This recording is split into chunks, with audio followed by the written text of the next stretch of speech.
To ఉద్యోగ సాధన YouTube channel. ఈ వీడియోలో నిన్నటి రోజు అయితే జాతీయ స్పోర్ట్స్ మరియు యూత్ అఫైర్స్ వాళ్ళు, national sports and youth affairs ministry వాళ్ళు ఏం చేశారంటే కొన్ని పురస్కారాలను అయితే అందించారు. ఆ పురస్కారాలకు సంబంధించి మనం ఇంపార్టెంట్ బిట్స్ ని, నోట్స్ ని అయితే మనం కవర్ చేద్దాం. ఈ టాపిక్ నుంచి 100% ఒక మార్క్ అయితే ఖచ్చితంగా వస్తుంది. ప్రతి కాంపిటేటివ్ ఎగ్జామ్ అయితే వస్తూ ఉంటుంది అనమాట.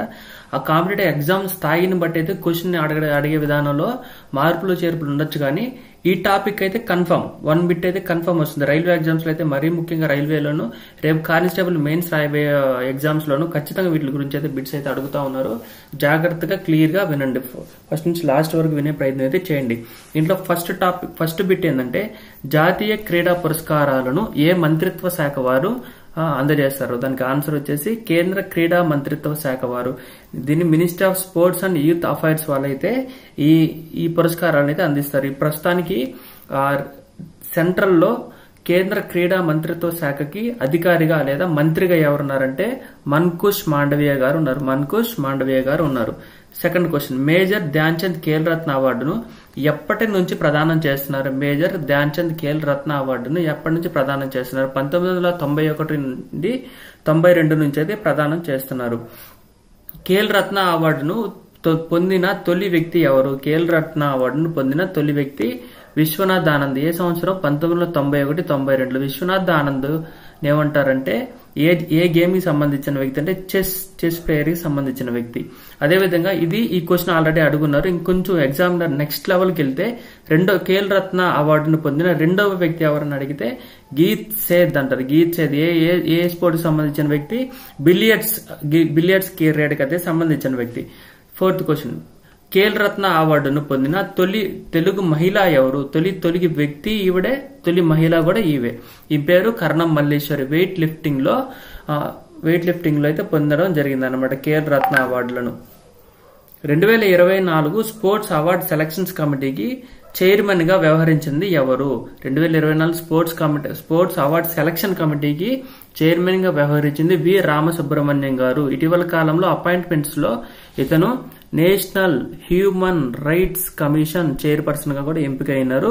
గుర్తుపెట్టుకోండి, 2024లో స్పోర్ట్స్ అవార్డ్ సెలక్షన్స్ కమిటీకి చైర్పర్సన్ గా వి రామసుబ్రహ్మణ్యం గారు అయితే నియమించబడ్డారు. ఫిఫ్త్ క్వశ్చన్, భారత ప్రభుత్వం ఎన్ని విభాగాలలో క్రీడా పురస్కారాలను అందజేస్తుంది? Railway question. RRB NTPC 2018లో అడిగినరు. ఇంపార్టెంట్ అది. ఎన్ని విభాగాల్లో పురస్కారాలు అందిస్తుంది అంటే 6 రకాల అవార్డులను అయితే అందిస్తుంది. వాటిలో ఫస్ట్ వన్ వచ్చేసి మౌలానా అబ్దుల్ కలాం ఆజాద్ ట్రోఫీ అంటారు. ఇవి 1956 నుంచి 57లో స్టార్ట్ చేశారు. దీన్ని ఏమంటారంటే మౌలానా అబ్దుల్ కలాం ఆజాద్ ట్రోఫీ అంటారు. దీన్ని మకా ట్రోఫీ అని కూడా ఒక్కోసారి అడుగుతా ఉంటారు. మకా ట్రోఫీ డెఫినేషన్ ఏంది లేదా అబ్రివేషన్ ఏందని అడుగుతారు. మౌలానా అబ్దుల్ కలాం ఆజాద్ ట్రోఫీ 1956, 57 నుంచి అందిస్తున్నారు. ఇవి యూనివర్సిటీ స్థాయిలలో జరిగే క్రీడలకు గాను అందజేస్తారు. రెండో అవార్డు వచ్చేసి అర్జున అవార్డు 1961 నుంచి అయితే ఇస్తున్నారు. తర్వాత ద్రోణాచార్య అవార్డు క్రీడల్లో విశేష ప్రతిభ చూపిన గురువులకు అయితే అందజేస్తారన్నమాట. కోచ్లకు ఇచ్చే అత్యున్నత పురస్కారం, దేశంలో కోచ్లకు ఇచ్చే అత్యున్నతమైన పురస్కారం ద్రోణాచార్య అవార్డు ఎప్పటి నుంచి ఇస్తున్నారంటే 1985 నుంచి అయితే ఇస్తున్నారు. ఫోర్త్ వన్ వచ్చేసి మేజర్ ధ్యాన్ చంద్ ఖేల్ రత్న అవార్డు. మేజర్ ధ్యాన్ చంద్ ఖేల్ రత్న అవార్డును 1991-92 సంవత్సరం నుంచి అయితే ఇస్తున్నారు. మేజర్ ధ్యాన్ చంద్ అనే దానికి ముందర రాజీవ్ ఖేల్ రత్న అనే అవార్డు అయితే ఉండింది. రాజీవ్ ఖేల్ రత్న అయితే పిలిచేవాళ్ళు. దీనిని 2021 సంవత్సరం డేట్ కూడా గుర్తుపెట్టుకోండి. ఆగస్టు 5వ తేదీ నుంచి ఆగస్టు 5వ తేదీన అయితే దీనికి సంబంధించిన కేంద్ర ప్రభుత్వం ఒక నోటీస్ ఇచ్చి రాజీవ్ బదులుగా ధ్యాన్ చంద్ అనే పేరునైతే ఖేల్ రత్న అవార్డుకి ముందైతే ప్రకటించడం జరిగింది. ఆ ధ్యాన్ చంద్ అనే పేరుతో ఆల్రెడీ ఒక అవార్డులు ఉండేవి. ఏ అవార్డులు అంటే ధ్యాన్ చంద్ అవార్డులు 2002 నుంచి ప్రారంభం చేసేటోళ్ళు వాటిని కన్ఫ్యూజ్ అవుతారని చెప్పేసి ఈ ధ్యాన్ చంద్ అవార్డు అనే పేరుని ఏం చేశారంటే Arjuna award for life time అనే అవార్డుగా మార్చారు. Arjuna award for life time అనే అవార్డును క్రీడల్లో రిటైర్డ్ అయిన లేదా విరమణ ప్రకటించిన క్రీడాకారులు ఎవరైతే ఉన్నారో వాళ్ళు రిటైర్మెంట్ అయిన తర్వాత కూడా ఆ స్పోర్ట్స్ కి చేసే సేవలకు గాను అందించే అవార్డుని ఏమంటారంటే Arjuna award for lifetime. ఇంతకుముందు దాన్ని ఏ పేరుతో పిలిచేవాళ్ళు? ధ్యాన్ చంద్ అవార్డుతో పిలిచేటోళ్ళు. ఓకే, సిక్స్త్ వన్ వచ్చేసి రాష్ట్రీయ ఖేల్ ప్రోత్సాహకన్ పురస్కారం 2009 నుంచి అయితే ఇస్తుంది. ఈ అవార్డును స్పోర్ట్స్ ని అభివృద్ధి చేయడం కోసం, స్పోర్ట్స్ ని ఎంకరేజ్ చేయడం కోసం కొన్ని సంస్థలు లేదా ఎన్జిఓస్ అయితే కొన్ని ఇనిషియేషన్స్ తీసుకుంటాయి. వాళ్ళని ప్రోత్సహించేందుకు కేంద్ర ప్రభుత్వం ఏర్పాటు చేయబడిన అవార్డు ఏంటంటే రాష్ట్రీయ ఖేల్ ప్రోత్సాహకన్ పురస్కారం. రాష్ట్రీయ ఖేల్ ప్రోత్సాహన్ పురస్కారం ఎప్పటి నుంచి ఇస్తున్నారు? 2009 నుంచి ఇస్తున్నారు. ఇప్పటి వరకు ఎన్ని శాఖలలో ఈ అవార్డుని ఇస్తున్నారంటే మొత్తం 6 రకాల అవార్డులు అయితే ఇస్తున్నారు. 2018లో ఆర్ఆర్బి బిట్టు, కొంచెం జాగ్రత్తగా చూసుకోండి. నెక్స్ట్ వన్ వచ్చేసి జాతీయ క్రీడా పురస్కారాలను సాధారణంగా రాష్ట్రపతి గారు ప్రతి సంవత్సరం ఏ రోజున అందజేస్తారంటే ఆగస్టు 29వ తేదీన అయితే అందజేస్తారు. ఆగస్టు 29 యొక్క ఇంపార్టెన్స్ ఏంటంటే ఆ రోజు మేజర్ ధ్యాన్ చంద్ గారి యొక్క జన్మదినం. ధ్యాన్ చంద్ ఎవరంటే భారతదేశం యొక్క హాకీ ప్లేయర్. వీరి యొక్క జన్మదినాన్ని నేషనల్ స్పోర్ట్స్ డేగా జరుపుకుంటారు. నేషనల్ జాతీయ క్రీడా దినోత్సవం లేదా నేషనల్ స్పోర్ట్స్ డేగా జరుపుకుంటున్నారు. ఆ నేషనల్ స్పోర్ట్స్ డేని పురస్కరించుకొని సాధారణంగా రాష్ట్రపతి గారు స్పోర్ట్స్ అవార్డును అయితే అందజేస్తారు. ఈ 2024 సంవత్సరంలో ఎలక్షన్స్ ఉన్న నేపథ్యంలో వీటిని అయితే జనవరి 17, 2025 నాటికైతే అందజేయనున్నారు. ఎవరు? రాష్ట్రపతి గారు. రాష్ట్రపతి అందజేస్తారు. కేంద్ర క్రీడా శాఖ మంత్రి గారు రాష్ట్రపతి గారు అయితే అందజేస్తారు. 7th క్వశ్చన్, దేశ అత్యున్నత క్రీడా పురస్కారమైన ధ్యాన్ చంద్ ఖేల్ రత్న పురస్కారం 2025 సంవత్సరానికి ఎంత మందికి లభించింది? ఇప్పటి నుంచి కరెంట్ అఫైర్స్కి వెళ్తున్నాం మనం. ఎంత మందికి లభించింది అంటే 4 లభించింది. ఎవరు? మను బాకర్, దొమ్మరాజు గుకేష్, హర్మన్ ప్రీత్ సింగ్, ప్రవీణ్ కుమార్ గారు. వీళ్ళకి సంబంధించి నెక్స్ట్ క్వశ్చన్ నేను కవర్ చేస్తున్నాను. ఇటీవల ఖేల్ రత్న పురస్కారాలకు సంబంధించి క్రింది వాటిని అయితే జతపరచమని అయితే ఇచ్చినారు. దీంట్లో ఒక సైడ్ వచ్చేసి దొమ్మరాజు గుకేష్ ఇచ్చారు, హర్మన్ ప్రీత్ సింగ్ ఇచ్చారు, ప్రవీణ్ కుమార్ ఇచ్చారు, మను బాకర్ గారు ఇచ్చారు. ఇంకా ఆపోజిట్ సైడ్ వచ్చేసి భారత హాకీ జట్టు కెప్టెన్ అని ఇచ్చారు, ప్రపంచ చెస్ ఛాంపియన్ అని ఇచ్చారు, ప్యారిస్ ఒలింపిక్స్ లో 2 కాంస్య పథకాలు పొందారని ఇచ్చారు. 4th చాయిస్ వచ్చేసి ప్యారిస్ పారాలింపిక్స్ లో హై జంప్ విభాగంలో స్వర్ణం గెలిచారని ఇచ్చారు. ఇప్పుడు దీన్ని మనం మ్యాచ్ చేయాలా? దొమ్మరాజు గుకేష్ గారు ప్రపంచ చెస్ ఛాంపియన్షిప్ గెలిచారని చెప్పేసి ఇటీవల కాలంలో మన వార్తల్లో నిలిచాం. చాలా సార్లు అయితే మనం డిస్కస్ చేస్తాం. అదేవిధంగా హర్మన్ ప్రీత్ సింగ్ గారు అయితే భారత హాకీ జట్టు కెప్టెన్, ఈయన ముందుండి నడిపించారు.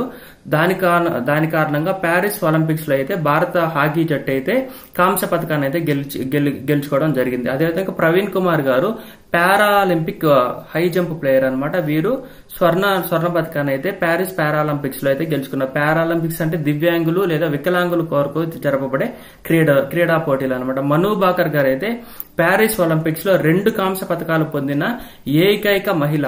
ఇప్పటి వరకు స్వతంత్ర భారతదేశ చరిత్రలో ఒకే స్పోర్ట్ ఒలింపిక్ లో రెండు ప్రైజెస్ ను పొందిన వ్యక్తులు ఎవరూ లేరు. ఆ రికార్డుని అయితే ఎవరి పేరు మీద ఉందంటే 2024 సంబంధించి మను బాకర్ గారి పేరు మీద అయితే ఉంది. స్వతంత్ర భారత చరిత్రలో ఒకే ఒలింపిక్స్ లో 2 కాంస్య పథకాలను గెలుచుకున్న క్రీడాకారిణిగా ఎవరు చరిత్రకి ఎక్కారంటే ఆల్రెడీ మనం పైన డిస్కస్ చేసాం, మను బాకర్ గారు. మను బాకర్ ఎవరంటే షూటర్. Very very important. మనం ఖేల్ రత్న, అర్జున అవార్డ్స్ తో పాటుగా మనం కొంచెంగా ఒలింపిక్స్ ను కూడా ఒకసారిగా రివిజన్ చేసుకుంటూ ఉన్నాం అనమాట. తర్వాత 10th క్వశ్చన్ వచ్చి భారత చెస్ ప్లేయర్ ఇప్పటి వరకు ఎంత మందికి ఖేల్ రత్న పురస్కారాలు అయితే లభించడం జరిగింది అంటే 2కి లభించింది. మొదటి వ్యక్తి విశ్వనాథ్ ఆనంద్ గారు అని అయితే మనం ఆల్రెడీ డిస్కస్ చేసాం. చూడండి ఎక్కడంటే 1991-92లో స్టార్ట్ చేశారు. ఫస్ట్ 1992లో తొలి వ్యక్తికి ఎవరని చెప్పాం? విశ్వనాథ్ ఆనంద్ గారు అని చెప్పాం. ఆయన చెస్ ప్లేయర్. ఆ ప్లేయర్ తర్వాత 1991-92 తర్వాత అవార్డుని గెలిచిన 2వ వ్యక్తి ఎవరంటే గుకేష్ దమ్మరాజు గారు. అత్యంత పిన్న వయసులో ప్రపంచ ఛాంపియన్ గా నిలిచిన గుకేష్ దమ్మరాజు ఎవరి మీద ఛాంపియన్ గా గెలవడం జరిగింది? 2023 మాజీ ఛాంపియన్ డింగ్ లీరెన్ మీద. ఇంకా పర్టికులర్ గా చెప్తే 2023లో జరిగిన ఫిడే ప్రపంచ చెస్ ఛాంపియన్ అనేది 17వది అనమాట. ఇప్పుడు 2024లో జరిగిన ప్రపంచ చెస్ ఛాంపియన్ 18వది. 18వ ప్రపంచ ఛాంపియన్ గా ఎవరు నిలిచారంటే గుకేష్ దమ్మరాజు గారు. గుకేష్ దమ్మరాజు ఎన్నో ఛాంపియన్? 18వ ఛాంపియన్. ఎన్ని సంవత్సరాలకైతే? 18 సంవత్సరాలకే. 18 గుర్తుపెట్టుకోండి. ఇప్పటి వరకు 22 సంవత్సరాల చిన్న వయసుడుగా క్యాస్పరస్ ఉన్నారు. ఆ పర్టికులర్ స్పోర్ట్స్ పర్సన్ అయితే చెస్ ప్లేయర్ అయితే ఉన్నారో వారిని అధిగమించి అత్యంత పిన్న వయస్కుడిగా గుకేష్ దమ్మరాజు గారు అయితే 18 సంవత్సరాలకి వయసులోనే ప్రపంచ ఛాంపియన్షిప్ గా నిలిచి 18వ ఛాంపియన్ గా కూడా అయితే నిలవడం జరిగింది అనమాట. Okay, 12th question. Khel Ratna అవార్డుకు నగదు పురస్కారంగా ఎంత మొత్తం అందిస్తున్నారంటే 25 లక్షల రూపాయలు అయితే ఆ నగదు పురస్కారం అందిస్తున్నారు అనమాట. 13th question. Manu Bhaker Paris Olympics లో ఏ విభాగాలలో కాంస్యం అయితే సాధించారంటే వీరు ఎయిర్ షూటర్ అనేది మనం చెప్పి 10 మీటర్సే, రెండిట్లో 10 మీటర్సే, ఎయిర్ పిస్టల్స్ వ్యక్తిగత విభాగంలోను, ఎయిర్ పిస్టల్స్ మిక్స్డ్ విభాగంలోను రెండిట్లో 10 మీటర్స్ లోనే గుర్తుపెట్టుకోండి. 2 విభాగాలలో మను బాకర్ అయితే కాంస్య పథకాన్ని సాధించారు. ఇప్పటి వరకు స్వతంత్ర భారతదేశ చరిత్రలోనే ఒలింపిక్లలో 2 కాంస్య పథకాలు సాధించిన ఏకైక వ్యక్తిగా మను బాకర్ అయితే చరిత్రలో నిలిచారు. 14th 1. 2024 ప్యారిస్ ఒలింపిక్స్ లో భారత హాకీ జట్టు ఏ పథకం సాధించింది? భారత హాకీ జట్టు కాంస్య పథకం సాధించింది. భారత హాకీ జట్టు యొక్క కెప్టెన్ గా హర్మన్ ప్రీత్ సింగ్ గారు అయితే ఉన్నారు. ఓకే, ప్యారిస్ పారాలింపిక్స్ లో ప్రవీణ్ కుమార్ ఏ క్రీడా విభాగంలో స్వర్ణం గెలుచుకున్నారు? వీరికి కూడాను ధ్యాన్ చంద్ క్రీడా పురస్కారం అనేది ఇచ్చారు కదా, ఆ కంటెక్స్ట్ లో మీరు గుర్తుపెట్టుకోండి. హై జంప్ విభాగంలో ఈయన పారా అథ్లెట్. అదేవిధంగా 16th క్వశ్చన్. రాజీవ్ ఖేల్ రత్న అవార్డులను ఏ సంవత్సరం నుంచి ధ్యాన్ చంద్ ఖేల్ రత్న అవార్డుగా పేరు మార్చడం జరిగింది? ఈ క్వశ్చన్ అడిగే అవకాశం ఉంటుంది, కొంచెం జాగ్రత్తగా ఫోకస్ చేయండి. 2021 ఆగస్ట్ 6వ తేదీ నుంచి 5వ తేదీ అయితే నోటీస్ ఇచ్చారు, 6వ తేదీ నుంచి అయితే ఇంప్లిమెంట్ చేశారు. ప్రతి సంవత్సరం ఆగస్టు 29వ తేదీన అయితే ఈ అవార్డులు అయితే ప్రదానం చేయనున్నారు. 17th question. Major Dhyan Chand ఏ క్రీడాంశానికి చెందినవారు? మేజర్ ధ్యాన్ చంద్ అనే వ్యక్తి హాకీ క్రీడకు సంబంధించిన వారు. భారతదేశ హాకీ జట్టుకి అయితే ఈయన కెప్టెన్ గా వర్ణించారు. మరీ ముఖ్యంగా 1928లో ఆమ్స్టర్డామ్ లో ఒలింపిక్ క్రీడలు జరిగాయి. అదేవిధంగా 1932లో లాస్ ఏంజల్స్ లో ఒలింపిక్ క్రీడలు జరిగాయి. తర్వాత 1936లో వరుస పోటీలలో బెర్లిన్ లో జరిగాయి. ఈ వరుస పోటీలలో భారతదేశ హాకీ జట్టు అయితే గోల్డ్ మెడల్ అయితే సంపాదించింది, స్వర్ణ పథకం అయితే సాధించి. ఈ మూడిటికి కెప్టెన్ ఎవరంటే మేజర్ ధ్యాన్ చంద్ గారు. వారి యొక్క విశేష సేవలను గుర్తించుకొని ప్రతి సంవత్సరం ఆగస్టు 29వ తేదీని అయితే మనం జాతీయ క్రీడా దినోత్సవంగా జరుపుకుంటున్నాం. వారు ఏ క్రీడకి సంబంధించిన వారు అంటే హాకీ క్రీడకి సంబంధించిన వారు. 18th question. 2024 అర్జున అవార్డులకు ఎంత మందికి ప్రదానం చేయనున్నారు? అర్జున అవార్డులు 32 మందికి అయితే ప్రదానం చేయనున్నారు. అదేవిధంగా ధ్యాన్ చంద్ ఖేల్ రత్న అవార్డు మరియు అర్జున అవార్డుల్లో 2025కు గాను ఎంత మంది పారా అథ్లెట్స్ ఉన్నారంటే 17 మంది ఉన్నారు. 17 మంది ఇంపార్టెంట్. పారా అథ్లెట్స్ ఎంతమంది ఉన్నారంటే 17 మంది. Arjuna life time achievement award ఎంత మందికి ప్రదానం చేయనున్నారు? ఈ సంవత్సరానికి గాను ఇద్దరికైతే ప్రదానం చేస్తారు. సుచా సింగ్ మరియు మురళీకాంత్ పేట్కర్. సుచా సింగ్ అనేవారు అథ్లెటిక్స్ విభాగంలో, మురళీకాంత్ పేట్కర్ అనేవారు పారా స్విమ్మింగ్ విభాగంలో అయితే అర్జున లైఫ్ టైమ్ అవార్డుని అయితే పొందారు. అర్జున లైఫ్ టైమ్ అవార్డుని ఇంతకుముందు ఏమని పిలిచారంటే ధ్యాన్ చంద్ అవార్డులు అయితే అని పిలిచేటోళ్ళు. తర్వాత ఖేల్ రత్న అవార్డును అందుకున్న తొలి తెలుగు వ్యక్తి ఎవరంటే కర్ణం మల్లేశ్వరి గారు. కర్ణం మల్లేశ్వరి తొలి వ్యక్తే కాదు, తొలి మహిళ కూడా. 21వ క్వశ్చన్. ఆంధ్రప్రదేశ్ చెందిన జ్యోతి ఎర్రాజీ గారికి అర్జున అవార్డు అయితే లభించింది. ఏ విభాగంలో లభించిందంటే ఇవి హడ్డెల్స్ ప్లేయర్ అనమాట. హడ్డెల్స్ అథ్లెట్. 100 మీటర్ల విభాగంలో ప్యారిస్ ఒలింపిక్స్ లో అయితే వీళ్ళు పాల్గొని పోటీ పడ్డారు, కానీ ఏ పథకం అయితే గెలవలేదు. కానీ 2023లో హాంజేలో జరిగిన ఆసియా అథ్లెటిక్స్ ఛాంపియన్స్ క్రీడల్లో అయితే స్వర్ణం నెగ్గారు. తెలుగు వ్యక్తి కాబట్టి మీరు ఒకసారి రివిజన్ చేసుకొని గుర్తుపెట్టుకోండి, అడిగే అవకాశం ఉంది. అదేవిధంగా అర్జున అవార్డుకు నగదు పురస్కారం ఎంత ఇస్తారంటే 15 లక్షల రూపాయలు ఇస్తారు. అర్జున అవార్డు ఇచ్చే ముందు స్పోర్ట్స్ వీటికి సంబంధించి ఎవరైతే ఉంటారో వాళ్ళు గడిచిన 4 సంవత్సరాలు ఇంపార్టెంట్ అవుతుంది. గడిచిన 4 సంవత్సరాల యొక్క స్పోర్ట్స్ హిస్టరీని తీసుకొని దాన్ని బేస్ చేసుకుని అయితే అవార్డుని అయితే ప్రకటిస్తారు. ఎన్ని సంవత్సరాలను అడుగుతారు? 4 సంవత్సరాలు. ఇంపార్టెంట్ అది. 4 years గుర్తుపెట్టుకుని లాస్ట్ 4 years గా వాళ్ళు ఆ క్రీడా అంశంలో లేదా ఆ క్రీడా విభాగంలో చేసిన ఘనతకు గాను ఈ అవార్డుని అయితే అందజేస్తారు. క్రీడా రంగంలో గురువులకు ఇచ్చే అత్యున్నత పురస్కారం ఏంది? క్రీడా రంగంలో గురువులు అంటే కోచెస్ కి ఇచ్చే హైయెస్ట్ స్పోర్ట్స్ అవార్డు ఏందని అడిగితే ద్రోణాచార్య పురస్కారం. ఈ సంవత్సరం ద్రోణాచార్య పురస్కారం ఎంత మంది కోచ్లకి అయితే అందజేయనున్నారు అంటే 3కి అందజేయనండి. నెంబర్ కూడా గుర్తుపెట్టుకోవాల్సి వస్తుంది. 3కి ఇచ్చారు. వాళ్ళు సుభాష్ రాణా గారు పారాషూటింగ్ విభాగంలో, అదేవిధంగా దిలీష్ దేశ్ పాండే గారు షూటింగ్ విభాగంలో, సందీప్ సంగవాన్ గారు అయితే హాకీ విభాగంలో అయితే ద్రోణాచార్య అవార్డు 2025 గాను అందజేసుకున్నారు, పొందారు. అదేవిధంగా 24th క్వశ్చన్ చూడండి. ద్రోణాచార్య లైఫ్ టైమ్ అవార్డు ఈ సంవత్సరం ఎవరికి లభించింది? లైఫ్ టైమ్ అచీవ్మెంట్ అవార్డు ఎవరికి లభించింది అంటే ఎస్ మురళీధరన్ గారు, బ్యాడ్మింటన్ కి సంబంధించి ఆర్మందో ఎంజిలో కోలాకో ఫుట్బాల్ సంబంధించిన కోచెస్ అనమాట. వీళ్ళకి ఇంపార్టెంట్ అవుతాయి, ఇలాంటి క్వశ్చన్స్ అడుగుతా ఉన్నారు కాబట్టి జాగ్రత్తగా చూసుకోండి. ద్రోణాచార్య లైఫ్ టైమ్ అవార్డు ఈ సంవత్సరం ఇద్దరికి లభించింది, S Muralidharan badminton, Armando Angelo Colaco football యొక్క కోచెస్. ఓకే, 25th క్వశ్చన్ చూడండి, వెరీ ఇంపార్టెంట్ క్వశ్చన్. ఈ క్వశ్చన్ ఇస్తే మాత్రం 100% మీరు కన్ఫ్యూజ్ అయ్యే అవకాశం ఉంది, కొంచెం జాగ్రత్త చూడండి. మేజర్ ధ్యాన్ చంద్ ఖేల్ రత్న అవార్డు పొందిన అతి పిన్న వయస్కుడు ఎవరు? గుకేష్ దమ్మరాజు, అభినవ్ బింద్రా, సచిన్ టెండూల్కర్, పుల్లెల గోపిచంద్. 4 ఆప్షన్స్ ఇచ్చాను చూడండి. ఇప్పుడు గుకేష్ దమ్మరాజు ప్రపంచ చెస్ ఛాంపియన్ లో అతిపిన్న వయస్కుడు. ఇది మన వార్తల్లో నిలిచిన అంశం. ఇటీవల కాలంలో మనం విశేషంగా ఎక్కువ సార్లు చదివిన అంశం. కానీ మేజర్ ధ్యాన్ చంద్ ఖేల్ రత్న అవార్డు పొందిన అతిపిన్న వయస్కుడు అయితే ఇతను కాదు.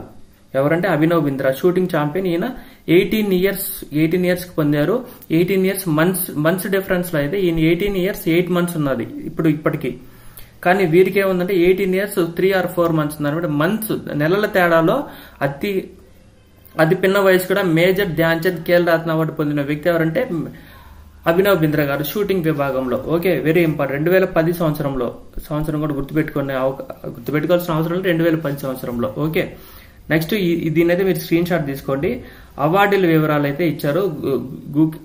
ధ్యాన్ చంద్ ఖేల్ రత్న అవార్డులు, అర్జున అవార్డు రెగ్యులర్ జాబితాలో, అర్జున అవార్డు లైఫ్ టైం జాబితాలో, ద్రోణాచార్య అవార్డు రెగ్యులర్ గా, ద్రోణాచార్య అవార్డు లైఫ్ టైం విభాగంలో ఇచ్చారు. ఇదైతే మీరు స్క్రీన్ షాట్ తీసుకొని 1-2 సార్లు చూసుకుంటా ఉండండి.